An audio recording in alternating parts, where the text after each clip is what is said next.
প্রিয় দর্শক, আমি শাহেদ ওসমান রুমেল আবারও রোমিও বক্সের ফ্রেমে হাজির হয়েছি আপনাদের সামনে।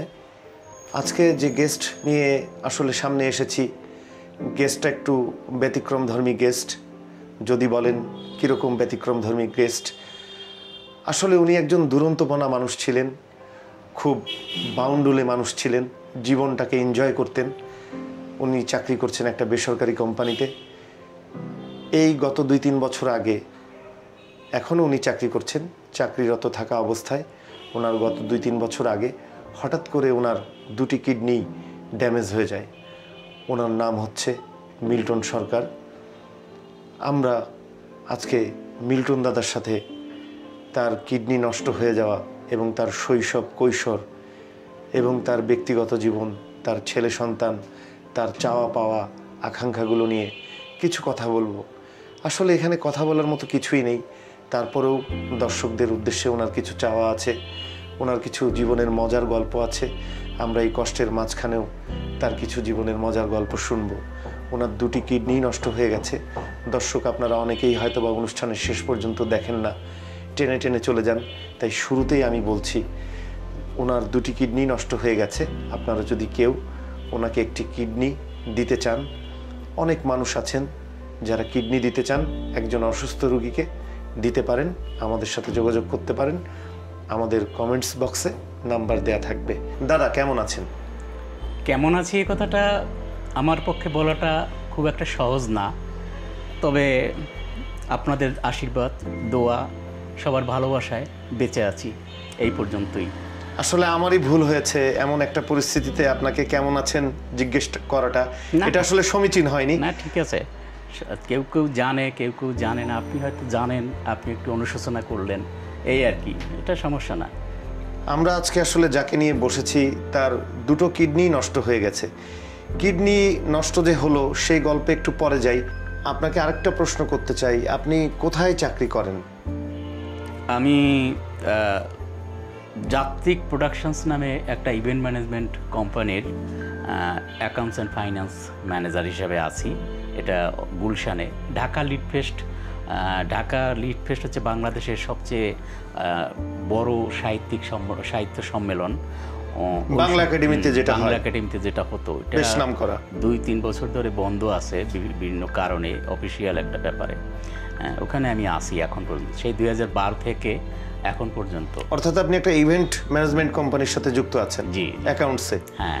আপনার ওনার বা মালিক, ওনার পরিচয় যদি একটু জানতাম। ওনার পরিচয় অনেক বড়, তো ছোট করে যদি একটু বলতেন। উনি হচ্ছেন ডক্টর জামাল নজরুল ইসলামের বড় মেয়ে। উনি হচ্ছে আমাদের কোম্পানির এমডি।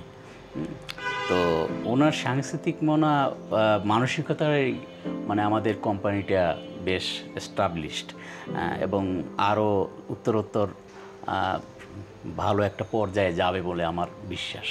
মানে আপনার ম্যাডাম যতটুকু আমরা জানি। হ্যাঁ, উনি ম্যাডাম, ওনার নাম হচ্ছে সাদাবসাদ সিদ্দিকী। ওনার ঐকান্তিক প্রচেষ্টা এবং পরিচালনায় এই কোম্পানিটা চলতেছে। ওনার দায়িত্বশীলতার জায়গাটুকু আপনার প্রতি কেমন? আমার চোখে তো কি বলবো, এটা আমি যদি আমার মায়ের পরে কোনো জায়গা দেওয়া হয় তাহলে তো ওনাকে দিতে হয়। কারণ এই মুহূর্তে যেভাবে উনি আমাকে টেক কেয়ার করেন, এটা কেউ করবে না বা করতেও পারবে না। কারণ সবাই তার ব্যবসা, তার এটা নিয়ে তার চিন্তা থাকবে বেশি, তার ব্যবসায়িক দিকটা থেকে। সেক্ষেত্রে উনি একটু আলাদা ধরনের, ওনার মন মানসিকতা অন্য রকমের। কারণ আমি প্রতি সপ্তাহে 3 বার আমি ডায়ালাইসিস করতে যাই, বিকেল 3টে থেকে 4টার ভিতরে। এই সময়টা প্রায় 2 ঘন্টার সময় আমাকে উনি ফ্রি করে দেয়। এটা তো সবাই করবে না, তাই না? এটা আমিও বুঝি। তো সেক্ষেত্রে ওনাকে আমার অত্যন্ত শ্রদ্ধাভাজন হিসাবেই আমি দেখব। আমার পক্ষ থেকে ওনার জন্য শুভকামনা রইল। উনি একজন ভালো মানুষ, আপনাকে উনি টেক কেয়ার করেন, আপনার প্রতি উনি দায়িত্বশীল, ছাড় দেন। দাদা, আপনি আমাদের একজন বড় ভাই, সিনিয়র ফ্রেন্ড, আমাদের সাথে অনেক চলাফেরা করতেন। তো হঠাৎ করে অসুস্থ হয়ে গেলেন, পরবর্তীতে আমরা জানতে পারলাম যে আপনার দুটি কিডনি অকেজো হয়ে গেছে।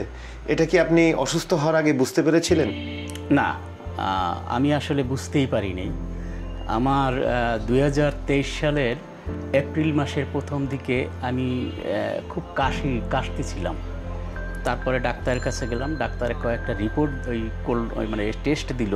তো ওই টেস্টে আমার ক্রিটিনিন ধরা পড়লো 24, মানে একদম কিডনি রোগের শেষ পর্যায়ে, যেটা এটাই বলা যায়।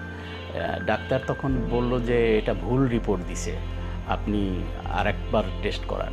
কারণ আমি তখনও বাইক চালাই, অফিসে যাই, এবং দেখছেন তো আপনাদের সাথে তার আগের দিনও অনেক রাত পর্যন্ত আড্ডা দিয়ে চঞ্চল একটা মানুষ। হ্যাঁ, চঞ্চল ছিলাম, খুব এভাবেই মিশুক চঞ্চল দুরন্তপনা একজন মানুষ ছিলেন। তখন ওইখান থেকে আবার যখন টেস্টটা আসলো, রিপোর্টটা আসলো অন্য একটা হসপিটাল থেকে, সেখানে আসলো 26। আরও বেড়ে গেছে, প্রতিদিন বাড়ে। তখন আমি ডাক্তার আমাকে বললো যে আপনি দ্রুত একজন নেফ্রোলজি ডাক্তারের সাথে আলাপ করেন, খুব দ্রুত, বেশি দেরি করবেন না। তো আমি তখন বুঝতে পারিনি নেফ্রোলজির ডাক্তার কেন বললো, কি বললো, কারণ রিপোর্টটা আমার হাতে ছিল না, রিপোর্টটা ছিল আমার এক বড় ভাইয়ের হাতে, উনি আমাকে জানায় নাই। আচ্ছা আচ্ছা। তারপরে ডাক্তারকে দেখালাম, এবং পরে আমি একদম সেন্সলেস হয়ে গেলাম একদিন সন্ধ্যাবেলা। তো সেখান থেকে আমাকে কিডনি হসপিটালে নিয়ে গেল আলবারাকায়। ওইখানে আমি প্রায় একটা রাত সেন্সলেস অবস্থায় ছিলাম। তখন ওই ডায়ালাইসিস, ওরা তাৎক্ষণিক ডায়ালাইসিস করে আমাকে করলো। এরপরে আমি চেন্নাই গেলাম, ওইখানে আমি প্রায় 17-18 দিন মতো ছিলাম।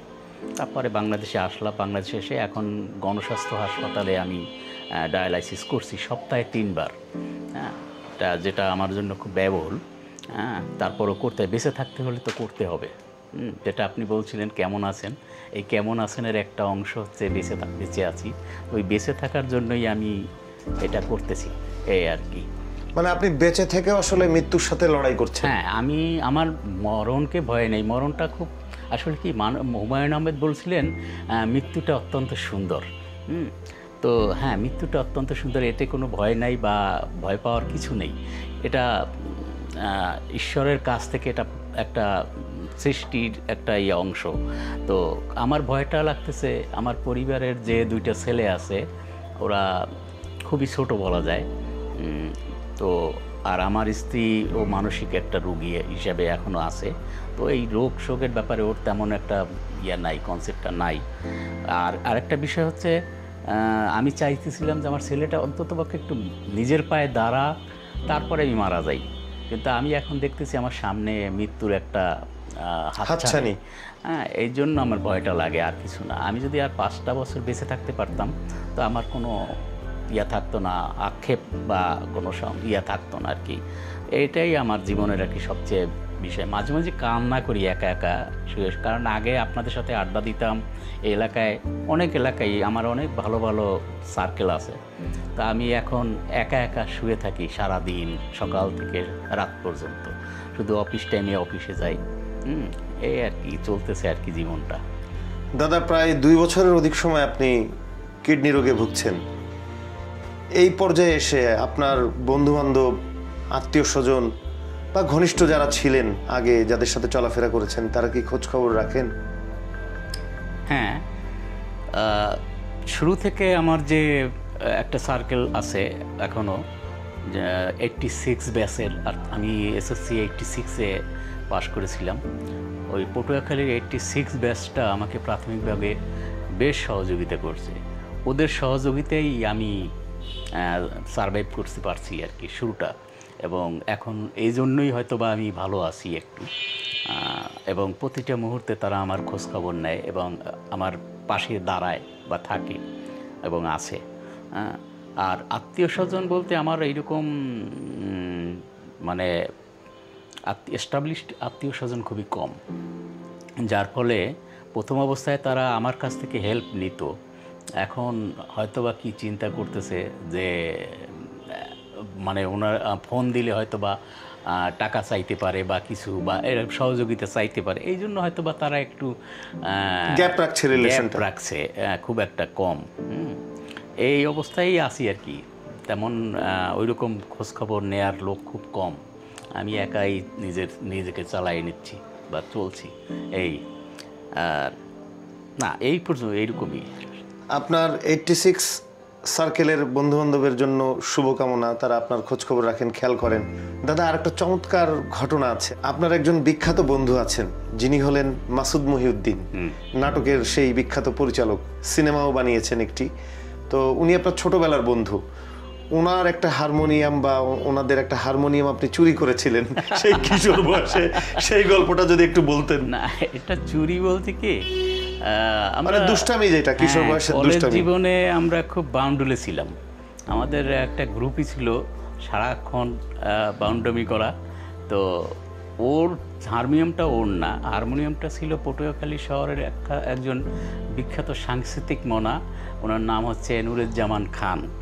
উনি সরকারি কলেজকে একটা হারমোনিয়াম দান করছিলেন। তো এটা আমিও জানতাম না, পরে জানছি এই ঘটনার পরে।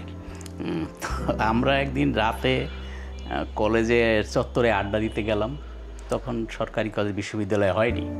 আড্ডা দিতে যাওয়ার সময় মাথায় ঢুকলো যে এই রুমে একটা হারমোনিয়াম আছে, এটা নিতে হবে। তখন তালা ভেঙে আমরা হারমোনিয়ামটা নিয়ে আসি। আচ্ছা আচ্ছা আচ্ছা। হ্যাঁ, এই এবং হারমোনিয়ামটা একা না, বন্ধু বান্ধব মিলে? না, আমরা প্রায় 4-5 জন ছিলাম। আচ্ছা আচ্ছা। এবং এটা ধরিয়ে দিয়েছিল এই মহিউদ্দিন, হ্যাঁ, মাসুদ মহিউদ্দিন, আমার খুব প্রিয় একটা লোক। হ্যাঁ, ও আমার এই হারমোনিয়ামটার ব্যাপারটা ধরেই দিয়েছিল যে চুরি হওয়া হারমোনিয়াম এইটাই। অর্থাৎ আমি হারমোনিয়ামটা ইয়াতে রিক্সায় করে লঞ্চঘাট যাচ্ছিলাম। আচ্ছা আচ্ছা। দিয়ে আসতে, মানে ওইটা ঢাকায় পাঠিয়ে দেবো এই মুহূর্তে। তখন এই এলাকার বড় ভাইরা সবাই আসলো, ধরলো, বিচার করলো, হারমোনিয়ামটা দিয়ে গেল, এই আর কি। এখনো সেই ঘটনা মনে পড়ে কি হাসি আসে নিজের মনে? এখন তো আসলে স্মৃতিগুলো মনে করেই আমি চলতেছি আর কি, ওইগুলাই মনে করি সব কিছুতেই। আপনি তো নিজেও গান গাইতে পারেন। এখন অসুস্থ হওয়ার পর কি গান একটু গাইতে পারেন গুনগুন করে? আমি আসলে গানের মানুষ ছিলাম। আমাকে পটুয়াখালী শহরে গানের শিল্পী হিসেবেই চিনতো, আমার মনে হয় আর কি, যতদূর জানি। কারণ আমার যে প্রথম জবটা ছিল ডানিডার একটা কোটেক নামে একটা এনজিওতে, ওখানে আমার গানের জন্যই চাকরিটা হয়েছিল। হ্যাঁ, ওই থেকেই আমি গানের ধারায় ছিলাম সবসময়। এখন আমি আসলে গাইতে পারি না কিছু, গানের সুর তুলতে পারি না, খুব কষ্ট হয় আমার। আমি কোনো টান দিলে, গানের সুর দিলে, আমি উপরের লেভেলে টান দিলে আমি পারি না সুর করতে। তবে একা একা গুনগুন করে হয়তো একটু গাই, এটা গান বলা যায় না, এটা কবিতার মতো আর কি, একা একা এই। দাদা, আপনার আর একটা মজার ঘটনা আছে। আপনি মঞ্চ নাটকও করতেন। সেই মঞ্চ নাটক করতে গিয়ে আপনি একটা চরিত্র করেছিলেন, বলেছিলেন আপনার লেজ লাগানো ছিল, সেই লেজটা যেন কিসের সাথে আটকে গিয়েছিল, এরকম একটা মজার ঘটনা আছে, যদি সেটা একটু বলতেন। এটা আসলে আমি মঞ্চ নাটক করতাম না, কারণ এটা আমি বলি শুরুতে, আমি যে গ্রামে বড় হয়েছি ওই গ্রামটা, আমাদের ওই অঞ্চলটা ছিল হিন্দু ফ্যামিলি বেশি। আচ্ছা, ওখানে রামযাত্রা একটা যাত্রাপালা হয়েছিল। তো যে রাবণের ওয়াইফের অভিনয় করবে, ও হঠাৎ করে যেদিন নাটক শুরু, মানে যাত্রাটা হবে, তার আগের দিন সন্ধ্যাবেলা সে অসুস্থ হয়ে যায়। পরে আমি একটু, ওই যে বললাম যে আমি বান্ডুলি ছিলাম, হ্যাঁ, তো অনুকরণ করতে করতে আমি ওটা মুখস্থ হয়ে গেছিল। মানে সাংস্কৃতিক মনা মানুষ আপনি আসলে। ওই ওদের ওই রিহার্সাল দেখার সময় আমি পাশে থাকতাম। পরে আমি ওখানকার যখন পরিচালককে আমি দেখাইলাম যে এরকম করলে হবে, তাহলে আমার নিয়ে নেন। আচ্ছা। তো ওনরা আমাকে নিয়ে নিল। তো এরপরে ওই অনুষ্ঠান করার সময় আমাদের ওইখানে নাটকটার ভিতরে, মানে যাত্রাটার ভিতরে বিবেক নামে একটা ছিল, চরিত্র। উনি ওই যে আপনারা জানেন যাত্রাপালায় যে বিবেক গান গায়, হ্যাঁ, তো ও হঠাৎ অসুস্থ হয়ে পড়ে ওই যাত্রাপালার ভিতরেই। তো এখন দুইজন নাই, একজন ছিল রাবণের ওয়াইফ সুপর্ণখা আর ওই বিবেক। আচ্ছা। তো আমি ওই মানে রাবণের ওয়াইফের চরিত্রটা করতেছি। তো এরপর ওইখান থেকে আসার পরে বিবেকের গান শুরু হবে। আচ্ছা আচ্ছা। তো বিবেকের গান শুরু হবে, তো বিবেকের গান করলাম, এসে দেখি গানটা গেয়ে যখন গ্রিন রুমে গেলাম, গিয়ে দেখি হনুমান যে অভিনয়টা করতো তার ওই সিগারেট খেতে গিয়ে তার হাতে না শার্টে লাগছে, এখন সে অবস্থা খারাপ। আচ্ছা আচ্ছা আচ্ছা। তখন ওই আমি আবার হনুমানের অভিনয়টাও শুরু করলাম খালি গায়ে। আচ্ছা। তো আমি যখন হনুমানের অভিনয়টাকে বেরোয় আসছিলাম, আবার একটা সিন ছিল, ওই সিনটার পর আবার হনুমান ওই মানে রাবণের ওয়াইফের অভিনয়টা তিনটে একসাথে করতেছিলাম। আচ্ছা আচ্ছা। তখন আমার পিছনে ওই হনুমানের লেজটা লাগানো ছিল। আচ্ছা আচ্ছা আচ্ছা। তা আমি যখন মঞ্চের উপর উঠতে গেছি, তখন ওই লোকজনের টেনে ধরছে যে তোর পাছায় হনুমানের লেজ। কারণ চরিত্র তো বদলে গেছে, এখন আর ওই লেজ থাকলে হবে না। এইটাই আর কি, হাসি পায় এখনো, কারণ ওই সময় জীবন তখন 22-25 বছর বয়স, কি আর করবো এরকম। কখনো কি ডাব চুরি করে খেয়েছেন? ও বাবা, পটুয়াখালী শহরের সবুজবাগে আমার বসবাস ছিল। ওখানকার এমন কোনো গাছ নাই যে গাছের ডাব আমি খাইনি। মানে সত্যি বলতে আপনি একজন দুরন্ত মনা মানুষ ছিলেন, একজন বাউন্ডুলে মানুষ ছিলেন, আবার পাশাপাশি একজন সাংস্কৃতিক মনা মানুষও ছিলেন বলা যায়। দাদা, আর একটা কথাও মনে পড়ে গেল, আসলে আপনাকে পেয়ে একটার পর একটা ঘটনা মনে পড়ে যাচ্ছে। আপনারা একটা খাসি চুরি করেছিলেন, ওইটার ঘটনা যদি একটু বলতেন। এটা কি সাক্ষাৎকারে দেওয়ার বিষয়? না, এগুলোই আসলে স্মৃতিতে থেকে যাবে। আমার একটা খুব প্রিয় বন্ধু ছিল, আমার বাসার কাছেই ওর বাসা ছিল। আমরা একসাথে চলতাম আর কি, সবসময় যেখানে যাই কিছু খেতে গেলেও আমরা ভাগ করে খেতাম এরকম। তো একদিন ওর বড় ভাইয়ের বিয়ে ঠিক হলো, তো আমরা ভাবলাম যে আমাদের একটা গ্রুপ ছিল, আমরা ভাবলাম যে ও আমাদেরকে দাওয়াত দিবে। কিন্তু দুর্ভাগ্যজনক ব্যাপার হলো কি, বিয়েটা যেদিন হবে তার আগের দিন পর্যন্ত আমরা অপেক্ষায় ছিলাম শুধু যে দাওয়াত পাবেন, কখন দাওয়াতটা পাবো। কিন্তু দুর্ভাগ্য আমাদেরকে দাওয়াত দেওয়াই নেই। হ্যাঁ, যার ফলে সবার ভিতরে একটা ক্রোধ সৃষ্টি হলো। ক্রোধ সৃষ্টি হওয়ার পরে ওই যেদিন বউভাত হবে, তা বউভাতে ওরা প্রায় 10-12টা খাসি কিনছিল। আচ্ছা আচ্ছা। হ্যাঁ, ওই খাসির ভিতরে সবচেয়ে বড় খাসিটা আমরা টার্গেট করলাম, যেহেতু তুমি আমাকে দাওয়াত দাও নাই আমাদেরকে। আচ্ছা। তো ওই খাসিটাই আমরা খাবো। হ্যাঁ। তো আমরা ওই খাসিটা রাতে চুরি করলাম। আচ্ছা আচ্ছা আচ্ছা। 3-4 জনে মিলে চুরি করে নিয়ে গেলেন। এই পরে আবার ওদের সাথেই আমরা খোঁজ খবর শুরু করলাম। ওরা খোঁজ করতেছে, আমরা ওদের সাথে খোঁজ করতেছি কারা নিল, কে নিল, এই আর কি। মানে যে চোর সেই খোঁজকারী, মালিকের সাথে সেই তারাই আপনারাই খোঁজকারী। হ্যাঁ হ্যাঁ, এই আর কি। এসব তো আজকালকার ছেলেপেলেরা এইসব ডাব চুরি, খাসি চুরি, তারপরে যে হারমোনিয়াম চুরি, দুষ্টামি করা, দৌড় ঝাঁপ, সাঁতার কাটা, এগুলো তো আসলে হারিয়ে যাচ্ছে। এগুলা হয় না। আপনাদের মতো মানুষদেরকে যখন আরো হারিয়ে যাব, এই গল্পগুলোই হয়তো বা শুনতে পারবো না। এই কারণে আসলে জানতে চাওয়া। দাদা, আবার একটু আসলে অনেক হাসাহাসি করলাম, একটু বের হয়ে যেতেই হচ্ছে। আপনার এখন তো কিডনি প্রতিস্থাপন করা যায়, কিন্তু কিডনি নাকি বৈধভাবে কেনা যায় না। না, আমাদের দেশে বৈধভাবে কেনার, কেউ যদি বিক্রিও করতে চান, কেনার কোনো উপায় নেই। আমি অনেক চেষ্টা করছিলাম, কিন্তু এতটা এক্সপেন্সিভ, এটা আমার পক্ষে সম্ভব না। মধ্যবিত্ত পরিবারের পক্ষে সম্ভব না, এটা আমার পক্ষে সম্ভব না। আমি এক জায়গায় চেষ্টা করছিলাম, ওরা প্রায় 75 লাখ টাকা আমার কাছে চায়। তো এটা তো আমার পক্ষে দেয়া এই মুহূর্তে সম্ভব না, কারণ আমার পরিবারটা, আমি যদি দিতে পারি তাহলে আমার পরিবারটা একদম অচল হয়ে যাবে। এই জন্য আমি পারতেছি না, নিঃস্ব হয়ে যাবে, বাড়ি গাড়ি সবই বিক্রি করে ফেলতে হবে, জমি জমা যা আছে। তো এখন আর কি বিষয়টা হচ্ছে, যারা আমার শুভাকাঙ্ক্ষী আছে এখন পর্যন্ত, তারা যদি একটু খোঁজখবর নিয়ে অনেকে মরণোত্তর মানে অঙ্গ দান করে, এরকম একটা পার্সন যদি পাওয়া যায়, তার কাছ থেকে হয়তো বা ডোনেশন হিসেবে নিলাম, এরকম পাওয়া গেলে আমার পক্ষে ভালো হইতো। আমি আসলে বাঁচতে চাই, আমি সবার মাঝে আরও কিছুদিন বাঁচতে চাই। এই বাঁচানোটার জন্য আমার একটা কিডনি একান্তই দরকার। অনেকে আছেন অসুস্থ হয়ে গেছেন কিন্তু তার কিডনিটা ভালো আছে, যদি মৃত্যুর পর পর সে দান করে তাহলে সেটা প্রতিস্থাপন করা যায়। হ্যাঁ, প্রতিস্থাপন করা যায়।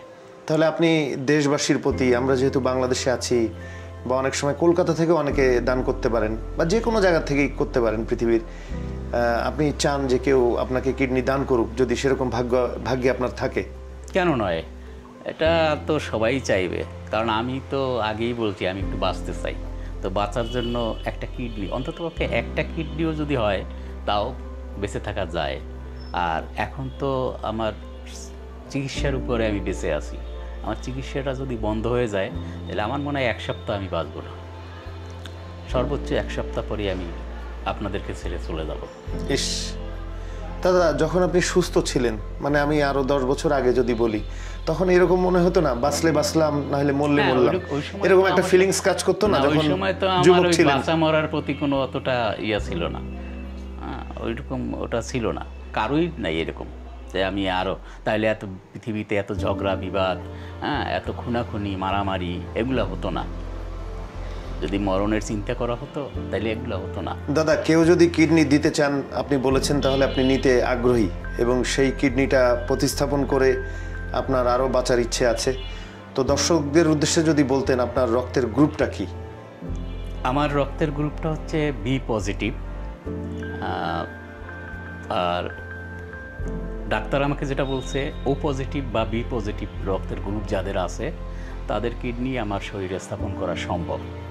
এই ও পজিটিভ আর বি পজিটিভ বাংলাদেশের যদি কেউ দিতে চায় অথবা কলকাতার যদি কেউ দিতে চায় তাহলে আপনি নিতে পারবেন? হ্যাঁ, মানে কলকাতায় গিয়েও আপনি নিতে চান? হ্যাঁ, এখন বাঁচতে হলে তো যেতেই হবে। বাঁচতে হলে তো যেতেই হবে। যদি পাকিস্তান থেকেও কেউ দিতে চায়? হ্যাঁ, অবশ্যই। আসলে বাঁচাটাই বড় জিনিস। বাঁচাটাই বড় জিনিস এখন। দাদা, অসুস্থ হওয়ার পর এই যে বাঁচার আকুতি, এই জিনিসটা কি মানুষের কাজ করে? যখন সুস্থ থাকে তখন তো এই বাঁচার যে আগ্রহটা তার বিবেকে মনে হয় কাজ করে না। এখন আপনার যেভাবে কাজ করছে যে আমি আর 10টা বছর হলেও বাঁচতে চাই, না, এটা আমার মনে হয় না। আমি অসুস্থ হওয়ার পরে বুঝতে পারলাম যে মানুষ বাঁচার জন্য কাঁদে বা বাঁচার জন্য চেষ্টা করে, তা না হলে এইভাবে ব্যয়বহুল চিকিৎসা কেউ করতো না। আর সুস্থ থাকা অবস্থায় যদি চিন্তা করতো তাহলে আমার মনে হয় এত খুনাখুনি, এত ঝগড়া বিবাদ, মারামারি, হানাহানি এগুলো থাকতো। বৈষম্য, সাম্প্রদায়িক যে ঝামেলাগুলো, সাম্প্রদায়িক দাঙ্গা এগুলো থাকতো না। ধর্ম বর্ণ না, বিভেদ এগুলো কোনো কিছুই থাকতো না। এটাই আর কি। এখন যদি আপনি একটা কিডনি পান, বললেন যে একটি হলেও যদি আমি পাই তাহলে আমি নিতে আগ্রহী, এই কিডনিটা পাওয়ার পর, প্রতিস্থাপন করার পর আপনি আর কত বছর বাঁচতে চান? এটা ঈশ্বর ভালো জানেন। উনি আমাকে একটা নির্দিষ্ট সময় বেঁধে দিয়েছেন, হয়তো ওই পর্যন্ত আমি বাঁচবো।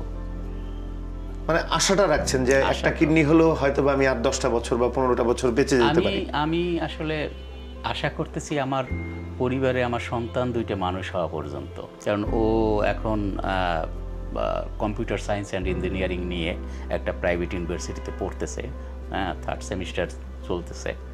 তো ওর দাঁড়ানো পর্যন্ত, ও নিজের পায়ে দাঁড়ানোর পরের দিনও যদি আমি মারা যাই আমার কোনো আক্ষেপ থাকবে না। আপনার 2টি ছেলের নামটা যদি একটু বলতেন? আমার বড় ছেলেটার ডাক নাম হচ্ছে গল্প। আচ্ছা, খুব সুন্দর নাম, সাহিত্যিক নাম। ফুল নাম হচ্ছে সৌভিক সরকার, আর ছোটটা হচ্ছে সৌমিক সরকার রুদ্র। ও লালমাটিয়া সরকারি স্কুলের ক্লাস 8-এ পড়ে। চমৎকার 2টি নাম, একটি হলো গল্প আর একটা হলো রুদ্র। আমরা একদম অনুষ্ঠানের শেষ পর্যায়ে চলে আসছি। দাদা, আপনি অত্যন্ত সুন্দর গান করেন। কোথায় হারিয়ে গেল সেই সোনালী দিনগুলো? মান্নাদের এই গানটার কথা মনে পড়ে যায় আপনাকে দেখলে। আপনাকে আসলে এই অসুস্থ অবস্থায় আপনার জন্য গান গাওয়াটা একটু কষ্টকর, শ্বাসেরও একটু সমস্যা হয়, তারপরেও আপনার মুখ থেকে 2 লাইন হলেও গান শুনবো। একটু যদি গান শোনাতেন কষ্ট করে হলেও। আমি মান্নাদের অত্যন্ত মানে একজন ভক্ত বলা যায়। আমি ছোটোবেলা থেকে মান্নাদের গান গিয়েই বড় হয়েছি। এরপরে হেমন্ত, কিশোর কুমার আর বর্তমান কুমার শানু, এদের গান আমি মঞ্চে গাইতাম এক সময়। তো গত 23 সালের পর থেকে আমি আর গান গাইনি কখনোই। চেষ্টা করেছি, পারি না। আমি 1 লাইন বা 2 লাইনের চেষ্টা করব, আমি পারি না, এখন আর সুরটা তুলতে পারি না। যদি কাগজে লেখো না, কাগজ ছিঁড়ে যাবে, পাথরে লেখো নাম, পাথর ক্ষয়ে যাবে, হৃদয়ে লেখো নাম, সে নাম রয়ে যাবে। যদি কাগজে লেখো নাম, কাগজ ছিঁড়ে যাবে, পাথরে লেখো নাম, পাথর ক্ষয়ে যাবে, হৃদয়ে লেখো নাম, সে নাম রয়ে যাবে। যদি কাগজে লেখো নাম। দর্শক, যা বলছিলাম, এতক্ষণ আমরা কথা বলছিলাম মিল্টন সরকার দাদার সাথে। আসলে বলার বিষয়টা হলো, পশু হোক, পাখি হোক কিংবা মানুষ, প্রতিটি জীবই চায় এই পৃথিবীতে বাঁচতে, যতদিন তিনি বাঁচতে পারেন। ঈশ্বর, খোদা, আল্লাহ, ভগবান যাই বলি না কেন, যতদিন আমাদেরকে হায়াত দেন, আমরা ততদিনই এই সুন্দর পৃথিবীতে বাঁচতে চাই। আজকে মিল্টন সরকার, মিল্টন দাদার যে মর্মান্তিক এবং কষ্টবহ যে গল্পটি আমরা করলাম, চেষ্টা করেছি কষ্টগুলো অ্যাভয়েড করে তার জীবনের হাসির ঘটনাগুলো, স্মৃতির ঘটনাগুলো, শৈশবের ঘটনাগুলো নিয়ে আলোচনা করতে, এবং করেছিও। কিন্তু প্রথমে এবং শেষে আমরা যেদিকেই যাই, যেহেতু তার 2টি কিডনি নষ্ট হয়ে গেছে, কারো যেন এরকম কঠিন দুরারোগ্য রোগে না পড়েন। আপনারা বেশি বেশি পানি খাবেন, জানবেন কি করলে কিডনি ভালো থাকে, এবং মিল্টন সরকারের জন্য আপনারা দোয়া করবেন। এবং আপনারা আপনাদের বন্ধুবান্ধব, আত্মীয় স্বজন বা পরিচিতজন যারা আছেন, বা এই অনুষ্ঠানের মাধ্যমে দেশে বিদেশে যারা জানছেন এই মানুষটি একটি কিডনি চাচ্ছে আপনাদের কাছে, যদি আপনারা কেউ দিতে চান, আপনাদের একটা কিডনি দেওয়া সম্ভব হয়, অথবা আপনি নিজেই অসুস্থ, আপনার কিডনি 2টি ভালো আছে, আপনার যে রোগ সে রোগে হয়তো বা আপনি নিজেই বাঁচবেন না, কিন্তু একটি কিডনি দিলে এই মিল্টন সরকার নামক মানুষটি পৃথিবীর বুকে আরও কিছুদিন বাঁচতে পারবেন। তাই সবার কাছে বিনীত অনুরোধ, কেউ যদি কিডনি দিতে চান, আমাদের সাথে যোগাযোগ করতে চান, আমাদের কমেন্টস বক্সে নাম্বার দেয়া থাকবে, বা অনুষ্ঠানের টাইটেলে বা ভেতরে নাম্বার দেয়া থাকবে, আপনারা আমাদের সাথে যোগাযোগ করতে পারেন। আমরা মিল্টন দাদার সাথে আপনাদেরকে যোগাযোগ করিয়ে দেব। মিল্টন দাদার জন্য দোয়া করছি, উনি যদি কিডনি নাও পান, আল্লাহ বা ভগবান যেন ওনাকে আরও 10 থেকে 15 বছর বাঁচিয়ে রাখেন। শুভকামনা। ধন্যবাদ সবাইকে।